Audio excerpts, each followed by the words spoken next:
Hopefully we can figure this out. Good morning. It's nice to be here. I represent Arizona State University Large Place. I represent one of the colleges at ASU. We have 75,000 students at ASU in 4 different campuses. I'm the Executive Dean of the College of Technology and Innovation, which resides at the Polytechnic campus. I think it might be mentioned here somewhere as I press the right button. Do I just press this? Oh, there we go. It does. I just got to have to get a little closer. So, one of the things that is unique about the College of Technology and Innovation is we have a unique set of programs. And you'll start to understand why this is significant for Chandler in perhaps a moment. In most colleges, from an organizational structure of a university, you have one disciplinary area. So for instance, in Tempe, you have the Fulton Schools of Engineering. And what they're all about is engineering. Or you have the W.P. Carey School of Business, and what they're all about is business. And those are 2 very great colleges at ASU. Our president wanted us to do something very innovative and something different. So we brought together a set of 3 programs, 3 types of programs, all under one roof. So we have engineering programs and engineering technology programs. That's one clump. But in the same college, we have management programs, and in the same college, we have science and technology programs. So when you design programs and you want to be innovative, it lets you put things together in a different way and do some things very, very differently. This morning, I'm excited to talk about how we've been able to take some of those different programs, put them together, and bring them out here. And I think that it may be interesting to you how you might leverage some of those programs as you go about doing your business. It's not just about a degree, it's about using the resources of ASU and other partners to further your interests and needs. I'll give some examples of how we've been able to do that. So, right across the street here, we're in the process of putting up the new Innovation Center, which will be ASU, and we'll probably have another partner or 2. We're not quite prepared to announce because it's not all out, but we'll have some other partners working with us in that space as we deliver programs. And so our original intent was, okay, so there's the Innovation Center. It's the College of Technology and Innovation that's the primary occupant or of at least academic programs inside of there. But we also have, as you can see, that in some purpose. One of the things we're building over there are engineering studios, and that includes computing and engineering. And when we say studios, a studio is different than a classroom. 10 years ago, when we were trying to build this new innovative sort of program out of Poly, the president gave me an opportunity as part of our strategic plan to investigate programs around the world. That's what I got to do. So I got to jump on an airplane and fly around the world and look at innovative programs and see what was different. Part of the reason for that is we have basically one large public university in a metropolitan area of 5 million people. And if you were to go to a place like Philadelphia, which is roughly the same size, and that's why I use it for comparison, you'd find small privates, large privates, and publics, and you have all these different options. And when you get into the options, you also see different ways to offer. Now you go to some of a Boston area or a San Francisco area or San Jose area, and you see some very innovative things that actually start businesses, spur entrepreneurship and innovation, and do things in a different way than just a traditional program, different sets of programs. So my job was to go out and find those pieces and bring them back to ASU. And I focused on some of these places that were smaller, a little bit more private, and some of the bigger ones, but that had a characteristic where they actually innovated and created new products and developed those sorts of ideas and bring it back to ASU. So what came about from that is this little thing, you see at the bottom, it says Engineering Learning Studios. So our classroom is not a classroom where you walk in and you sit like you and listen to a professor right on a board. That's how I learned engineering, by the way. It worked for me, but it doesn't work well for everybody. About 80% to 90% of students learn best when they actually do something, when they engage in learning. So you take a theoretical subject and then you actually do something. You build something, you make something. You build the next rocket, you build the next car, you build the next web space, you build the next Facebook, you build whatever it is, you build it and you work on that. So we came back with a very constructivist view of education where students began to work on projects every semester developing new products and ideas in multidisciplinary ways. So I take management students with engineering students, with science students, and I put them on multidisciplinary teams. And that's the foundation for why this may be interesting to you. So first, speaking of the space over here, we will have engineering studios and traditional classrooms. But the Innovation Center for us also is a place for K-12. And that's the STEM pipeline, and that's where we see students from our community becoming involved in engineering and science programs early. So we'll have some programs over there that start to get students involved. Some of the exciting things that are going on in the state are some ideas where there are many students in high school that essentially finish in their senior year and are sitting around waiting to go to college, and they'll take some dual enrollment. Well, we can offer full courses there and have them get a college degree in that senior year. So we'll be doing some of that stuff. And we also have proof of concept innovation labs over there where we can prototype and make things.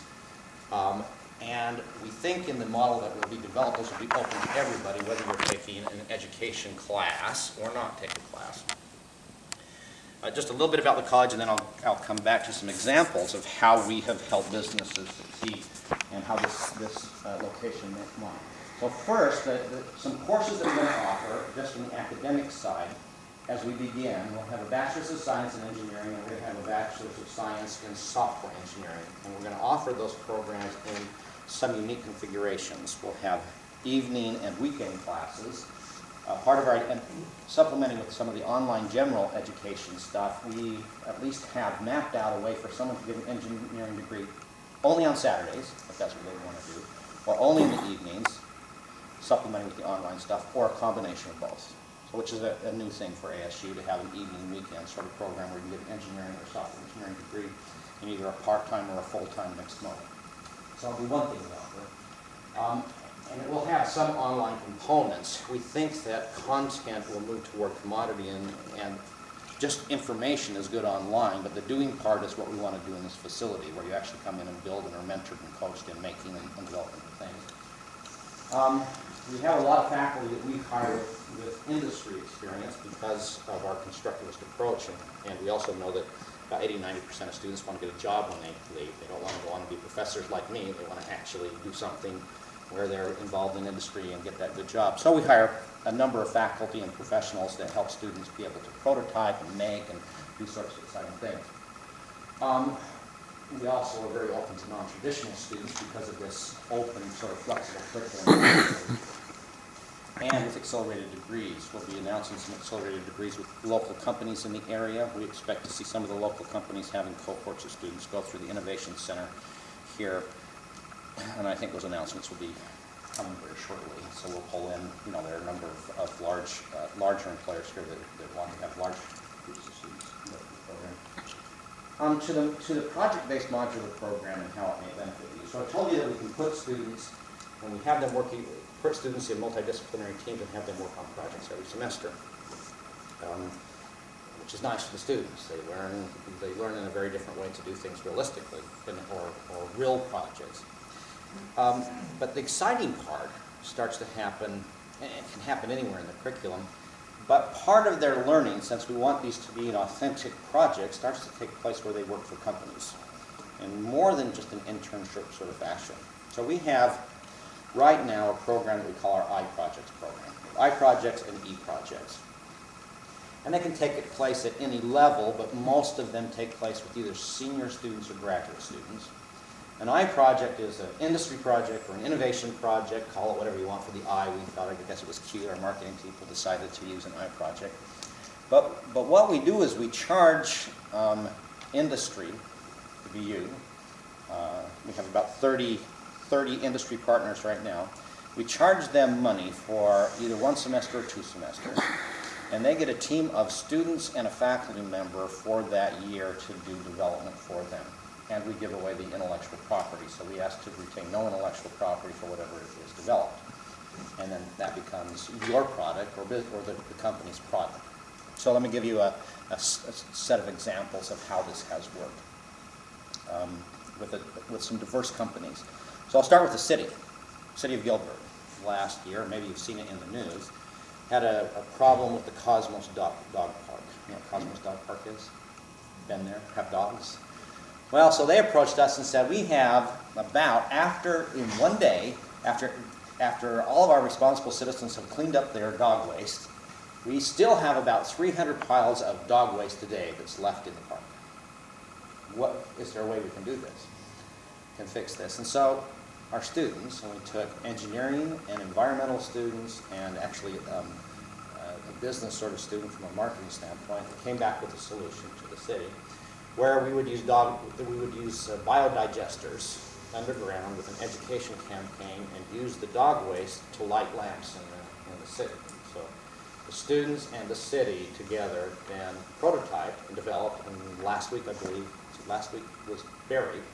So the digester is now working, lighting lamp in the city. Interesting thing is there was intellectual property, and the city didn't want it all because they didn't quite know what to do with it, but they said, can you share? So the students took a piece, and the city took a piece, and now they've been contacted by cities around the country, including Central Park, to see if they can have the same sort of thing. So the students have started a company out of this with the city where they have dog digesters that can eliminate dog waste. So now, cost to the city, this was a 2-semester project with a mix of students on it. I think there were 6-student team and 2 faculty members. It cost the city $25,000 to run this for the year, the project for a 1-year period. And different prices based on what our direct costs are. But when you educate students to work on these sorts of projects every semester, so they're starting with their freshman year, developing and doing, it becomes something natural for them to do. All right, so let me tell you with another one. There's an entrepreneur in Scottsdale. He came down and said, I have an idea for the next Facebook, except it's not Facebook and it's targeted, and I really can't reveal a whole bunch of details because this is his new idea, and he's got all sorts of investors that are queued up, and I'm going to make presentations. But he said, I need this software system developed, and here's the architecture of what I need, but it's too much money for me to go to do. So again, for a year, we charged him $25,000, and I had a team of about 8 students, including master students, and 1 faculty member that worked on development of the system and gave him all intellectual property. So now he just got, I think a couple weeks ago, he used this as a prototype. So we got the first prototype out, and he took it to his investor bank and said, all right, here's my prototype, I'm ready to go. And so he got his first $1 million, I think, for his company just last week, and now he's going to hire some of the students because they're core to what he's done. He's taken off and doing it. So a pretty exciting thing for him. And we don't, for me, I don't care about the intellectual property. A lot of universities do, but I don't, because I'm about building educational environments for my students so that they get good jobs and succeed, because that just comes back to me. When I have students that succeed, wow, that's a great sort of thing to happen. So those are 2 interesting examples, and we do them with large companies also. AMD Corporation in Boston. So out of Boston, they have funded 5 projects with students where they're looking at future products that they don't even make now. And it's so they take things that are just ideas, and for them it's, well, why don't we try this and this and this and this and see if it works, and we'll throw it away if it doesn't, and maybe it will work. And so they ran 5 different projects with us last year and found one of the projects that they think will be a key product for their future. So they're investing in a different way than the other 2 that I mentioned. And we have 30 such partners with us that invest in students. Now these projects can take place in a single semester, there's less money, or they can take place in 2 semesters, bigger teams, smaller teams, mix of expertise, and a variety of ways. So if any of you are interested, I really actually didn't come to sell iProjects. They sell themselves. I have plenty, but I thought, since I looked at the composition of you and the use of the Innovation Center, why this may be significant. So tying the 2 together now. Because we've been so successful with our iProjects, one quick, I've got to step back and tell you the E-projects before I say the successful piece. E-projects stand for entrepreneurial projects. We also fund our students to start their own companies without a sponsor. So we don't have a company that's trying to get the intellectual property or develop something. But Peter Seymour is a great example. He was a student of ours who had a child die of sudden infant death syndrome while he was a student. He decided he was going to solve the problem. Now, he hasn't solved the whole problem, but he invented a sensor, a flat sensor that you could put on a child, and you'll get feedback immediately about their respiration, not just whether they've stopped, but all sorts of biomeasures. So now he's thinking of one for elderly people that's on them always, gives you cell phone feedback in a range of data, but back. So he stopped his plans to go to medical school. He was accepted. He won an innovation challenge, then an Edson grant, and now he is, I think, in Tempe in their startup center, in their incubator, and he has $150,000 or something to start his new business, plus he has several grants outstanding. So another success of an e-project. All right, so take a mix of students now. That's the environment we're trying to create. It's a little bit different than we're stamping out engineers and software engineers. We are doing that. We're putting people into the workforce with these degree programs. But what we're trying to do is create something very different by having these teams run all the time. Okay, so now what? Now we're rapidly, we have enough partners. I probably have more projects than we're going to have students fairly soon. Just because I have so many industries that want to do this, it's fairly inexpensive. Oh, by the way, on that money, I typically take about half that money for direct costs, materials, and that can all go back to the company.